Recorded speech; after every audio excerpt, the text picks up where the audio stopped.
তোমরা তো সবাই জানো রথের দিনকে সন্দেশের অন্নপ্রাশন ছিল, তাই ঝটঝট করে বাড়ির পুজোটা সেরে ফেলেছিলাম। আর পুজো সেরেই ঝটপট করে রেডি হয়ে বেরিয়ে পড়েছিলাম সন্দেশের অন্নপ্রাশনের জন্য। আমি, মাইমা, মামা আর দুই দিদা বেরিয়ে পড়েছিলাম সবার আগে। এসে দেখি হল পুরো ফাঁকা। ভালোই হয়েছে, এই সুযোগে কেমনভাবে সন্দেশের অন্নপ্রাশনের ব্যাকড্রপটা সাজানো হয়েছিল সেটা তোমাদের দেখিয়ে নিই। করা হয়েছিল বেসিক্যালি একটা ক্রিকেট থিমের ওপর, যেটা বেলুনস দিয়ে ক্রিকেটার্সদের বিভিন্ন ফটো কার্ড দিয়ে সাজানো হয়েছিল। আর একটা ইয়েলো কালারের জায়গা সাজানো হয়েছিল যেখানে সন্দেশের ওই স্নানটা করানো হবে।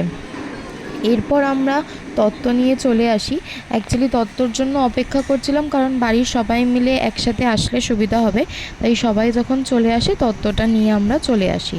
আর এদিকে আমার মা বসে যায় সন্দেশকে চন্দন পরাতে। ওকে যখন স্নান করানো হবে তখন কৃষ্ণ সাজিয়ে স্নান করানো হবে, তাই এখন তিলক কাটা হচ্ছে। আর এই দিকে সন্দেশের এক দিদা আর ঠাকুমা করে নিচ্ছে সন্দেশকে যেই জলে স্নান করানো হবে সেই জলটার ব্যবস্থা। দুধ ঢেলে তার মধ্যে গোলাপের পাপড়ি ছড়িয়ে আমরা সন্দেশকে এই জলেই স্নান করাবো। আর দেখো আমার সন্দেশকে কতটা সুন্দর লাগছে।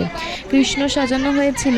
ওর এই ধুতিটা আমরা অনলাইন থেকেই কিনেছি, আর যে সমস্ত গয়নাগুলো দেখছো মতির গয়না সমস্তটাই অনলাইন থেকে আমার দিদি পারচেস করেছে স্পেশালি এই টাইমটায় পরাবার জন্য। এদিকে আমার দিদার হাতে রয়েছে সেই ফেমাস থালা, যেটা সন্দেশকে খাওয়ানোর পর সামনে রাখা হবে। ও যেটাতেই হাত দেবে পরবর্তীকালে ও সেটার ওপরেই ন্যাক হবে, এটাই আমি জেনে এসেছি। আর এদিকে চলছে সন্দেশের খাওয়ার থালা সাজানোর পালা। এখানে আমার দিদির যে বড় মামি রয়েছে উনি থালাটা সাজাচ্ছিলেন, আর তারপর আমি ফুল দিয়ে একটু সাজিয়ে দিচ্ছিলাম।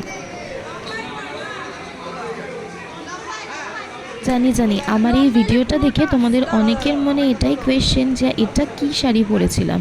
এটা আমি একটা সিল্কের শাড়ি পরেছিলাম, আর যেটা আমি কিনেছিলাম বেনারসি নিকেতন থেকে। আর ব্লাউজটা আমার পুরনো ব্লাউজ, এটা আমাকে আগেও হয়তো পরতে দেখেছো। শাড়িটার সাথে এত সুন্দরভাবে ম্যাচ হয়ে গেছিলো, তো আমি আর অন্য অপশনের কথা ভাবিনি। তো সব মিলিয়ে আজকের লুকটা আমার কেমন ছিল সেটা অবশ্যই কিন্তু তোমরা জানিও। এবার সন্দেশের খাওয়ার পালা। সন্দেশ এখন দুই দাদুর কোলে বসে পড়েছে খাওয়ার খেতে। আর মিষ্টি মিষ্টি খাওয়ারটা খেতে আমার তো মনে হয় সন্দেশের বেশ ভালোই লেগেছে। একটু কাঁদছিল, কিন্তু এরপর চুপও হয়ে যাচ্ছিল। তারপর সন্দেশ সবাইকে চুপ করিয়ে একটা পেন ধরেছিল, আর যেটা দেখে আমরা কনফার্ম হই ও পড়াশোনায় ইন ফিউচার খুবই ভালো হবে। আর সেদিনকে এত গরম ছিল, আমি পাখার তলা থেকে নড়তেই পারছিলাম না।